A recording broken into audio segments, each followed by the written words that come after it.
The Portland Timbers just closed up practice behind me as they prepare to fly to SKC in about an hour. It's a place they have not won since 2018, and Sunday is the ultimate grudge match in 27 all-time meetings in postseason and regular season included.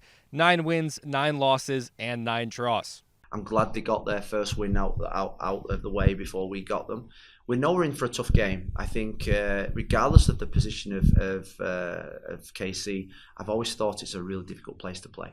And we've got to respect them, and we've got to make sure that we're on our game. There'll be a new left back starting against SKC as Jimmer Fourier suspended 1 game through yellow card accumulation. There was no towel at open training today as both Ian Smith and Claudio Bravo got reps with the first team back line, and Phil Neville did not commit to a starter either. It's going to be one of the toughest decisions to make probably this weekend. I see them both participating in the game at some point. I think everyone knows how much what I think of Ian Smith. I think he's come in and has been a breath of fresh air.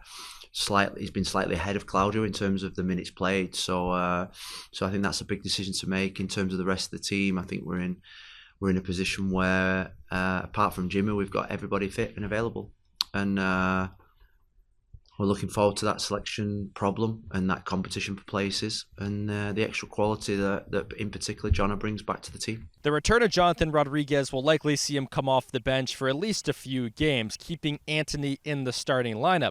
But with Rodriguez ultimately coming back, it puts some pressure behind Anthony. But Phil Neville said, rest assured, Anthony has been one of the first names on the team sheet this year. Talking to Dave Vandenberg about him this morning, he's in a real good place mentally. Physically, I think he's got stronger.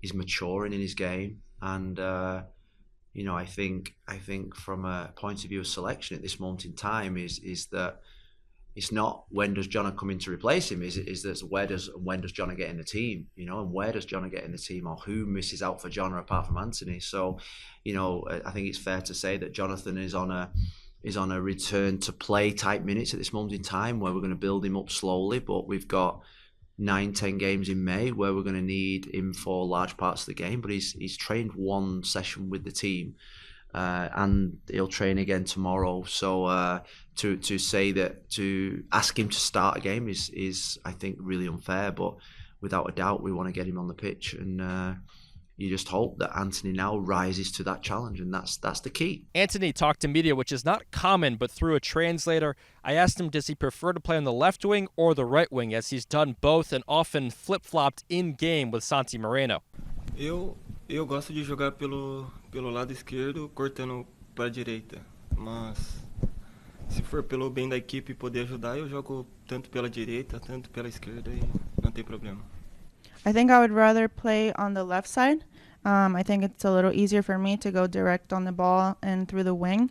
But wherever the team needs me, I'll play and do my best. I mentioned yesterday on the Timber Review podcast that Sporting Kansas City are one of the heaviest crossing teams in MLS, and getting on the end of a lot of those is striker Dejan Joveljic. I asked Timbers assistant coach Shannon Murray what makes him unique from your average MLS striker.